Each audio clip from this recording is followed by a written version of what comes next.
Selamat sejahtera tuan-tuan dan puan-puan yang dihormati. Kami dari kumpulan SJK Sri Sultan yang terdiri daripada 4 orang guru iaitu Puan Chameling, Puan Ting Fung Ling, Puan Lau Mi Hun dan Puan Wong Yan Fen. Inovasi kami ialah meningkatkan penguasaan Xingshi bahasa Cina melalui teknik permainan bahasa dalam kalangan murid tahun 3.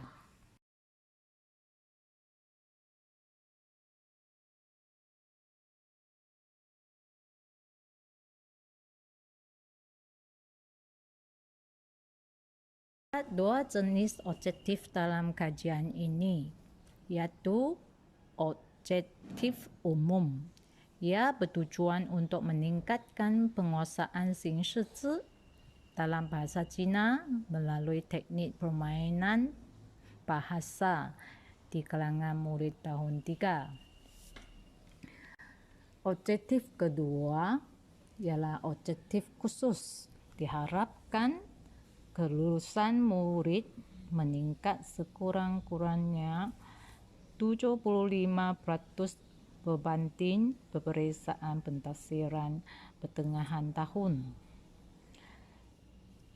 Kelulusan penilaian pasca ujian ditingkatkan sebanyak 25% berbanding pra-ujian. Peningkatan minat murid sekurang-kurangnya sebanyak 25% dalam soal selidik yang diedarkan.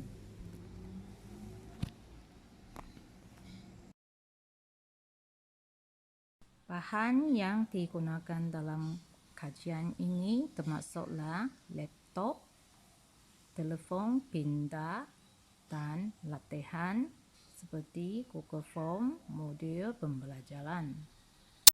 Kajian digunakan adalah seperti berikut. 1. Pemerhatian. Kami telah membuat pemerhatian ke atas tingkah laku murid semasa proses pengajaran dan pembelajaran berlangsung sebelum dan selepas kajian. Sebelum kajian dijalankan, murid kurang berminat untuk belajar. Kedua ialah pra-ujian. Pra-ujian diberi kepada kumpulan sasaran untuk mengesan sejauh mana kefahaman konsep mengenai Xingshi dalam bahasa Cina.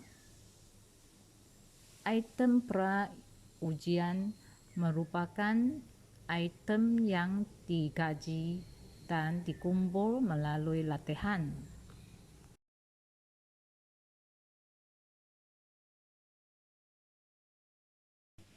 Tindakan yang dijalankan selepas pra-ujian. Selepas murid menjalani pra-ujian, kami telah memulakan rawatan berikut. Aktiviti pertama, mengumpul dan menyediakan berbagai jenis soalan Xingshi termasuk soalan yang aras rendah, aras sederhana dan aras tinggi. Murid membuat latihan secara individu. Aktiviti kedua, semasa menjalankan teknik permainan bahasa, setiap individu akan diberikan satu set soalan secara kuis atau Google Form yang disediakan oleh guru. Setiap individu perlu menjawab set soalan di rumah.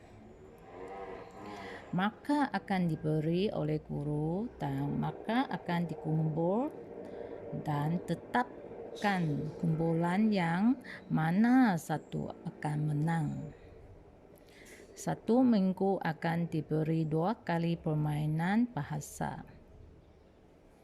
Setiap bulan akan kumpul markah dan memberi galakan dengan cara memberi hadiah kepada kumpulan yang menang. Aktiviti ketiga, 2 bulan kemudian guru akan memberi ujian pasca 1 untuk mengumpul data dan membuat perbandingan antara ujian pra. Selepas menjalankan ujian pasca, didapati mempunyai peningkatan yang jelas apabila menggunakan teknik permainan bahasa. Kajian tindakan kami ini dilaksanakan dalam tempoh 2 bulan. Masa diperuntukkan untuk menjalankan teknik permainan bahasa adalah 2 kali dalam seminggu dan setiap kali mengambil masa setengah jam. Selepas pasca ujian 1, murid diminta mengisi borang soal selidik untuk mendapatkan pandangan mereka tentang teknik yang baru ini. Dalam jadual analisis ujian pasca ini, kita boleh membandingkan pencapaian murid dalam ujian pra dan pencapaian ujian pasca. Pencapaian murid selepas diberi rawatan jauh lebih baik daripada sebelumnya. Dalam ujian pra, iaitu sebelum rawatan diberi, hanya 50% murid lulus. Selepas menjalankan teknik permainan bahasa, terdapat 100% murid lulus dalam ujian pasca.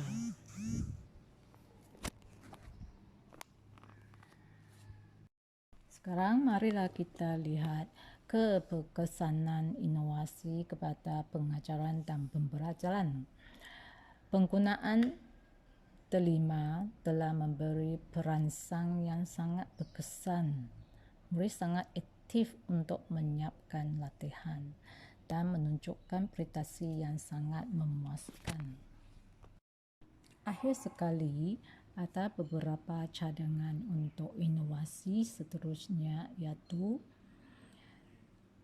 penggaji boleh menggunakan teknik permainan bahasa dan berkongsi kepada guru bahasa Cina kelas lain. Penggaji menjalankan inovasi di sekolah bandar supaya inovasi ini akan lebih tepat. Semoga hasil inovasi ini dapat dimanfaatkan dan menjadikan proses PTBC lebih menarik, berkesan dan menyeronokkan.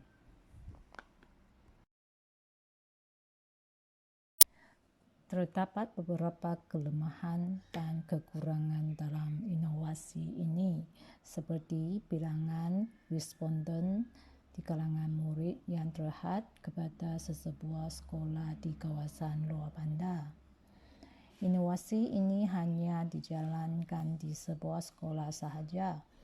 Segala dapatan hanya boleh dibincangkan dalam konteks di mana kajian dibuat, adalah dicadangkan supaya lebih meluas dengan melibatkan populasi yang lebih ramai dijalankan pada masa akan datang bagi mendapatkan hasil kajian yang benar-benar menyeluruh agar dapat memberi satu gambaran yang lebih jelas atau tepat mengenai teknik permainan bahasa.